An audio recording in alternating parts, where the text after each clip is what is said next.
तुरीची डाळ, उडदाची डाळ तेल टाकून भाजून घ्यायचं चांगलं खरपूस असं.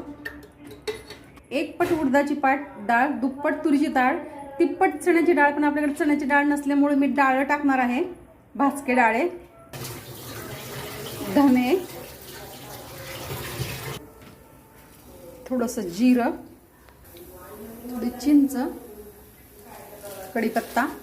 आता हे सगळं लसूण, सुक्या मिरच्या,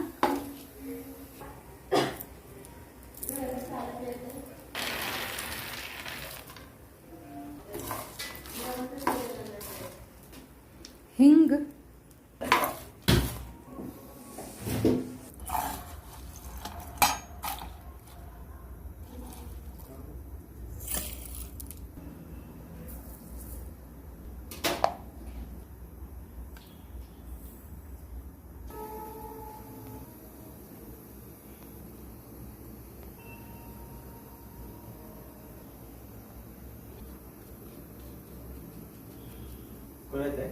तेच आपण बघितलं.